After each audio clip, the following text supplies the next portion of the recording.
सभी को जय माता दी, राधे राधे। कैसे हैं आप लोग? आशा करती हूँ कि माता रानी की असीम कृपा आप सभी को प्राप्त हो, आप सभी स्वस्थ हो, अच्छे हो।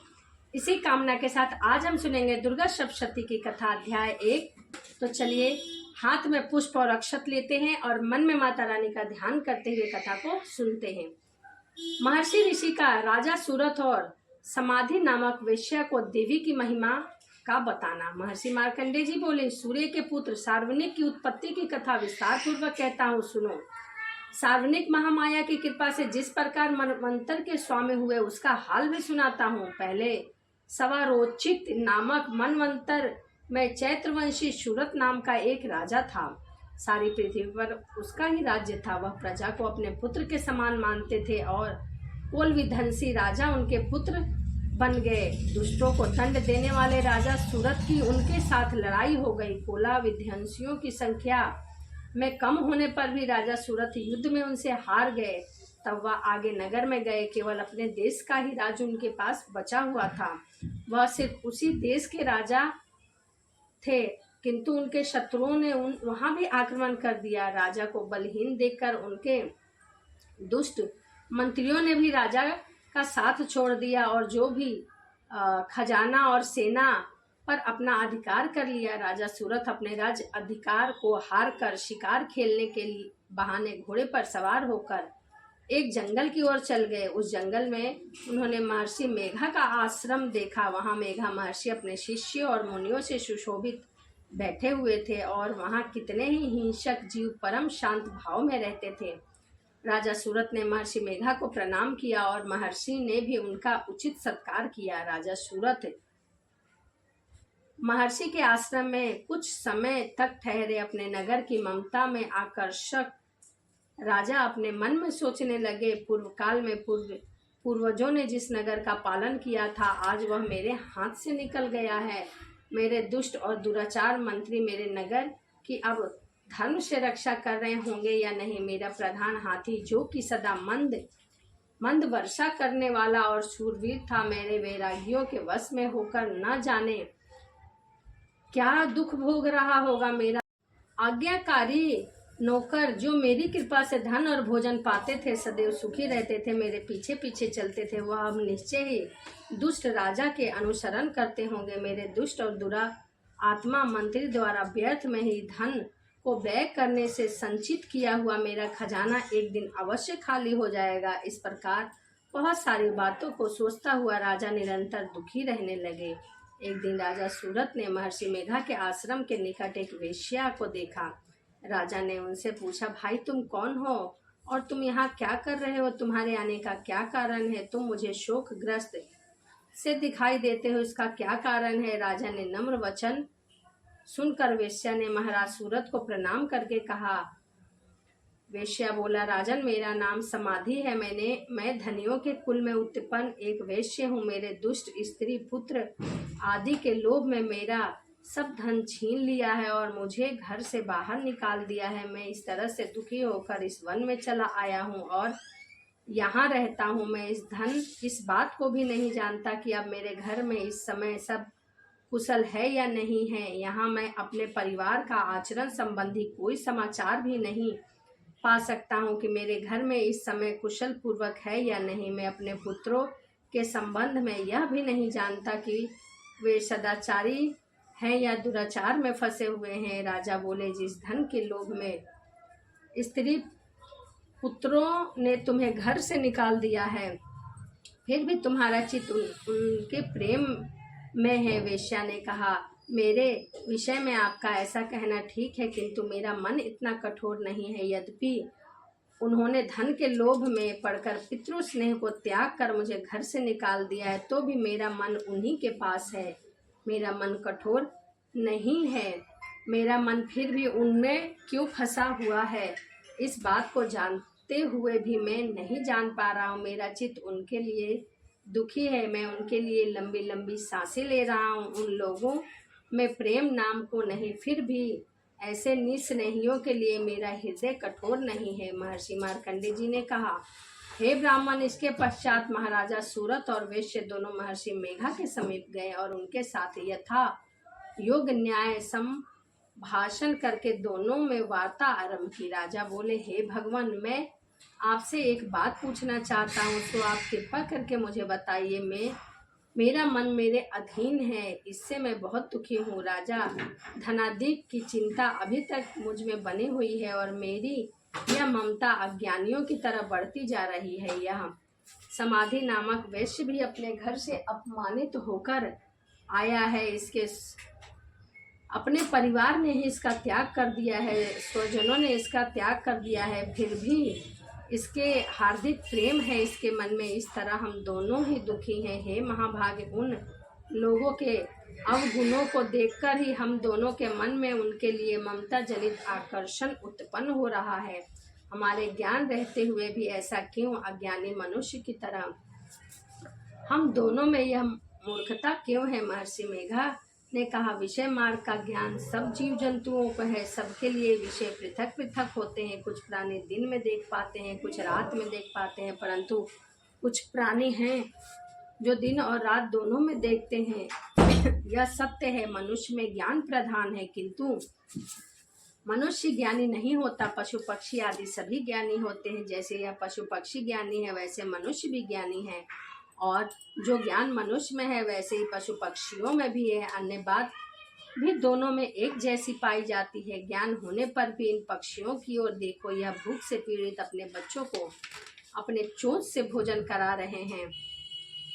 मैं कितने प्रेम से दाने डाल रहे हैं। राजन, ठीक ऐसा ही प्रेम मनुष्य में भी अपनी संतान के प्रति है। लोभ के कारण अपने उपकरण का बदला पाने के लिए मनुष्य पुत्रों की इच्छा करते हैं, और इस प्रकार मुंह के गड्ढे में भगवान श्री हरि की जो माया है उसी में मोहित हो जाते हैं। इसमें कोई आश्चर्य की बात नहीं है, क्योंकि यह भगवान विष्णु की योग निद्रा है। यह माया ही है जिसके कारण संसार मोह में जकड़ा हुआ है। यही माया भगवती देवी ज्ञानियों के चित्त को बलपूर्वक खींचकर मोह में डाल देती है, और उसी के द्वारा संपूर्ण जगत की उत्पत्ति होती है। यही भगवती देवी प्रसन्न होकर मनुष्य को मुक्ति प्रदान करती है। यही संसार के बंधों का कारण है तथा संपूर्ण ईश्वरियों की भी स्वामिनी है। महाराज सूरत ने पूछा, भगवान, यह देवी कौन सी है जिसको आप महामाया कह रहे हैं? ये ब्राह्मण और कैसे उत्पन्न हुई है? उनका क्या कार्य है? इसके चरित्र कौन कौन से हैं? प्रभु, उसका जैसा प्रभाव हो, जैसा स्वरूप हो, वह सब कृपा करके मुझसे कहिए, मैं आपसे सुनना चाहता हूँ। महर्षि मेघा ने बोला, हे राजन, यह देवी तो नित्य स्वरूपा है, उसके द्वारा यह संसार रचा गया है। तब भी उनकी उत्पत्ति अनेक प्रकारों से होती है। वह सब मैं तुमसे कहता हूँ, तुम ध्यान पूर्वक सुनो। वे देवताओं का कार्य सिद्ध करने के लिए प्रकट हुई है। उस समय वह उत्पन्न कहलाती है। संसार को जलमय करके जब भगवान विष्णु योग निद्रा का आश्रय लेकर शेष शैया पर सो रहे हैं, तब मधुकैटभ नाम के दो असुर उनके कान के मैल से प्रकट होते हैं, और वह ब्रह्मा जी को मारने के लिए तैयार हो जाते हैं। श्री ब्रह्मा जी ने जब दोनों को अपनी ओर आते हुए देखा, और यह भी देखा कि भगवान विष्णु योग निद्रा के आश्रय से सो रहे हैं, तो वह उस समय श्री भगवान को जगाने के लिए उनके नेत्रों में निवास करने वाली योग निद्रा की स्तुति करने लगे। श्री ब्रह्मा जी ने कहा, हे देवी, तुम ही स्वाहा हो, तुम ही सर्वदा हो, और तुम ही वस्तकार हो। स्वर भी तुम्हारा ही स्वरूप है। तुम ही जीवन देने वाली शुद्धा हो। नित्य अक्षर प्रणव में आकर उनका उकार मकर इन तीनों में माताओं के रूप में तुम ही स्थिर हो। इसके अतिरिक्त जो बिंदु पद अर्ध मात्र है, जिनका ही विशेष रूप से उच्चारण नहीं किया जा सकता, हे देवी, वह भी तुम हो। हे देवी, संध्या, सावित्री तथा परम जीवी तुम ही हो। इस विषय को धारण करने वाली तुम ही जगत की रचना करने वाली हो, और तुम ही इस जगत का पालन करने वाली हो। तुम ही कल्प के अंत में सबको भक्षण करने वाली हो। हे देवी, जगत की उत्पत्ति के समय तुम सृष्टि रूपा हो, पालन काल में स्थित रूपा हो, और कल्प के अंत में संहार रूपा धारण कर लेती हो। तुम ही महाविद्या, महामाया, महामेघा, महारात्रि और मोहरात्रि हो। श्री ईश्वरीय और बोध स्वरूपा बुद्धि भी तुम ही हो। लज्जा, पुष्टि, सृष्टि शांति और क्षमा भी तुम हो। तुम खड़ग धारनी, शूल धारनी, घोर रूपा तथा शंख चक्र गदा धनुष को धारण करने वाली हो। बाण ब्रिगटी और परिध में भी तुम्हारे ही अस्त्र है। तुम सौम्य और सोमांतर हो। यही नहीं बल्कि जितनी भी सौम्य और सुंदर वस्तुएं इस संसार में है उन सबसे बढ़कर तुम हो। पर और अपर सब में रहने वाली सुंदर तुम ही हो। सर्वस्वरूपा देवी, जो सत्य असत्य पदार्थ है उनमें जो शक्ति है वह भी तुम हो। ऐसी अवस्था में भला तुम्हारी स्तुति कौन कर सकता है। इस संसार की सृष्टि, पालन और संहार करने वाले जो भगवान हैं उनको भी जब तुमने निद्रा के वंशीभूत कर दिया है, फिर भी तुम्हारी स्तुति कौन कर सकता है। मुझे भगवान विष्णु तथा भगवान शंकर को शरीर धारण कराने वाली तुम ही हो। तुम्हारी स्तुति करने की शक्ति किसमें है। हे देवी, तुम तो अपने इस उद्धार प्रभाव के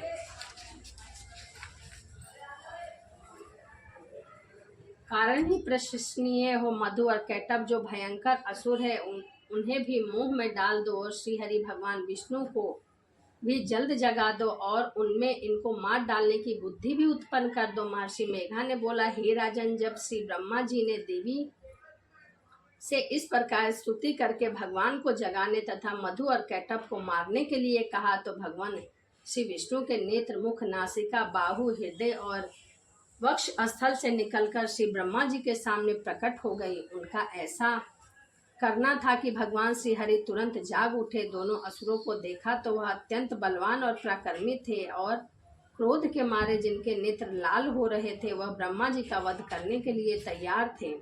तब क्रोधित होकर दोनों दुरात्मा असुरों के साथ भगवान श्री हरि पूरे 5000 वर्ष तक लड़ते रहे। एक तो वह अत्यंत बलवान पराक्रमी थे, दूसरे महामाया ने भी उन्हें मुंह में डाल रखा था। अतः वह श्री भगवान से कहने लगे, हम दोनों तुम्हारी वीरता से अत्यंत प्रसन्न है, तुम हमसे कोई वर मांगो। भगवान ने कहा, यदि तुम मुझे वर देना चाहते हो, मुझ पर प्रसन्न हो, तब अब तुम मेरे हाथों मर जाओ, बस इतना सा ही मुझे वर दो।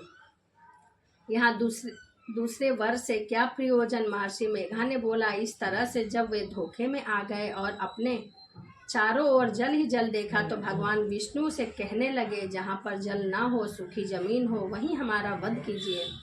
महर्षि मेघा कहने लगे, तथास्तु कहकर भगवान श्री हरि ने उन दोनों को अपनी जांघ पर लिटाकर उन दोनों के सिर काट डाले। इस तरह से यह देवी श्री ब्रह्मा जी की स्तुति करने पर प्रकट हुई। अब तुम से उनके प्रभाव का वर्णन करता हूँ, सुनो। दुर्गा सप्तशती की कथा अध्याय 1 यहीं समाप्त होता है। तो जो आपके हाथ में अक्षत और पुष्प है आप यहीं पर डाल दीजिए और कल हम पढ़ेंगे दुर्गा सप्तशती की कथा अध्याय 2 और 3। तो चलिए इसी के साथ माता रानी का ध्यान करते हुए वीडियो को यहीं समाप्त करते हैं और मिलते हैं अगली वीडियो में। एक बार बोलो, सांचे दरबार की जय।